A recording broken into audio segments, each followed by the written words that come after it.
Oi gente, tudo bem? Eu sou Glaucia do canal Estante Indiscreta e nesse vídeo eu vou comentar com vocês mais algumas leituras que eu fiz. Um deles foi o Razão e Sentimento, da Jane Austen, por essa edição aqui muito bonita da Nova Fronteira, tá? Capa dura. Esse livro ele é todo ilustrado, tem cerca de 480 páginas, mas e é muito agradável a diagramação dele, tá? Então gostei muito de ter lido esse livro. Eu pretendo esse ano terminar de ler todas as obras da Jane Austen. Eu já li o Orgulho, Preconceito e Emma, que eu gostei bastante. E esse aqui, agora eu vou começar a ler, terminar a obra dela, mas tentando procurar a sequência ali, cronológica das obras.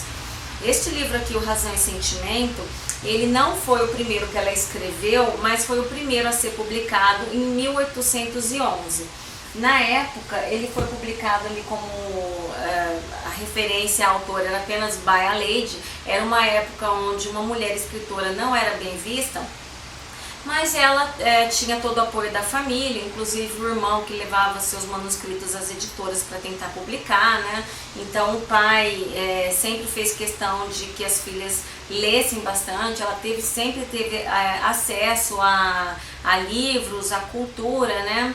Então ela nunca foi barrada, pelo menos na sua família, em seguir essa carreira de escritora, né? Apenas as barreiras eram mais sociais mesmo.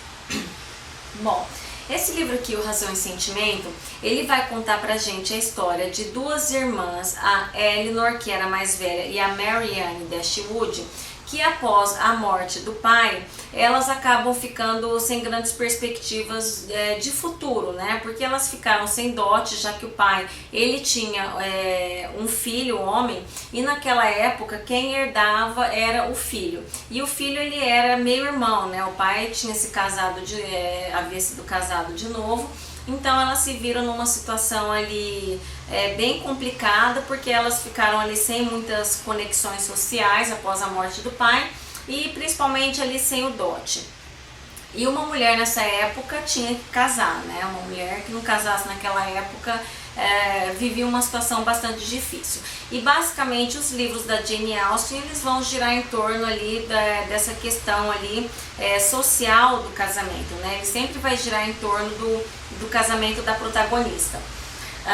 A protagonista da história, eu sempre tive pra mim que, por causa do filme, que o Razão e Sentimento se referia às características de cada uma das irmãs, né? Como se fosse a Elinor, a mais velha, a racional, e a mais nova, Marianne, a sentimental, mas não é bem assim. Na verdade, razão e sentimento, a gente percebe que refere-se às duas atribuições a Elinor, que é a protagonista da história. Então ela é bastante sensata, bastante racional. Então ela, inclusive mais que a própria mãe, na família, ela que toma ali as decisões à frente da casa, né? Tanto da administração como de toda a situação ali da família. Enquanto a Marianne, elas também têm uma menininha, uma filha mais jovem, mas quase não aparece na história, é criança ainda. E a Marianne, que é a do meio, ela sempre age, ela é bastante impulsiva, passional e age sempre ali por impulso mesmo, né? Deixando que o coração sempre tome a frente de suas decisões. E isso sempre a coloca ali numa posição ali acaba colocando ela em posição de sofrimento, né? Bom, eu gosto bastante dos livros da Jane Austen, só que eu entendo que muitas pessoas não vão apreciar tanto, porque as coisas demoram bastante para acontecer. A narrativa é um pouco lenta, no sentido de que vão acontecer várias questões ali sociais em relação às relações delas com as outras pessoas, como elas são vistas na sociedade. E o livro, ele tem ali um arrastar um pouco lento, apesar que isso não me incomoda, porque eu acho que todas essas reviravoltas ali sociais, né? Todo esse drama que os personagens estão vivendo e a forma como eles são narrados de forma mais lenta, eu acho que reflete bem ali como aconteciam as coisas ali na época, tá? Eu acho que as coisas não deviam acontecer com tanta intrepidez, com tanta rapidez e fatos assim não tão impactantes.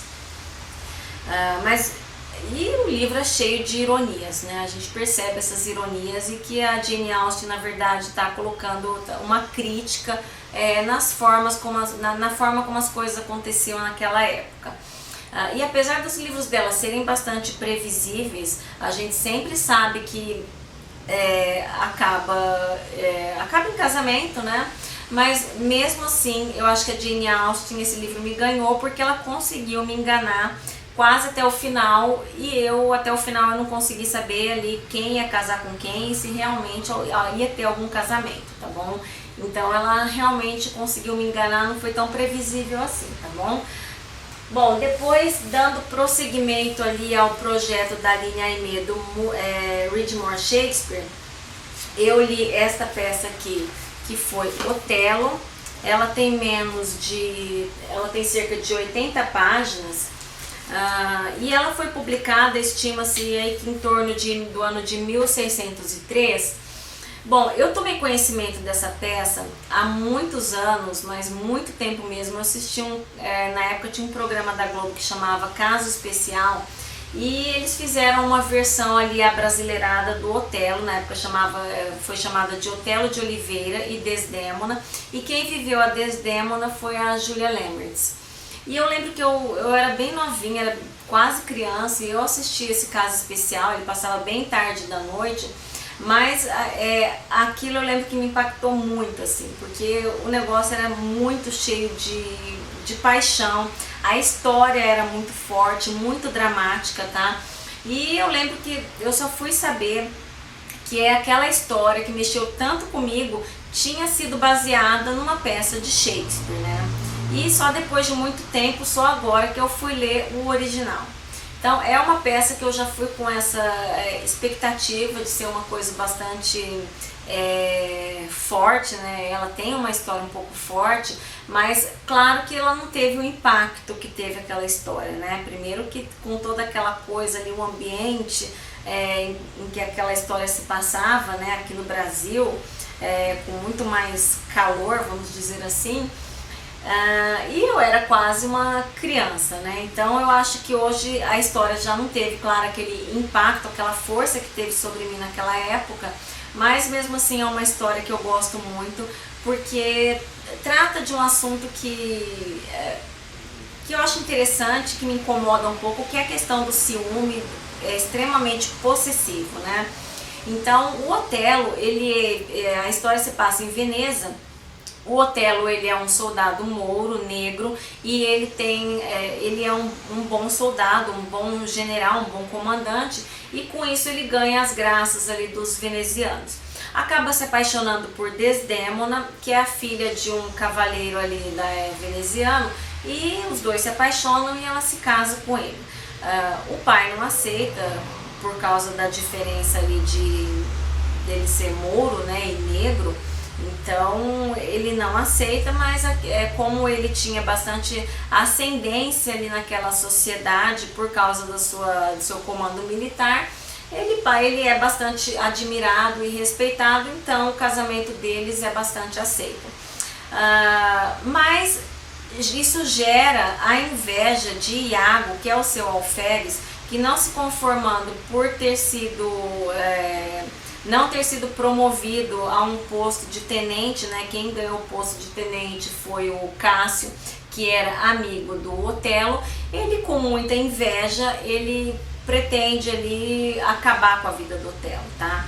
E ele faz isso justamente ali, pegando no ponto ali, no calcanhar de Aquiles dele, na fraqueza dele, que é o ciúme doentio mesmo, beirando a possessão. Então ele vai trabalhar ali no ciúme do Otelo para conseguir a sua vingança.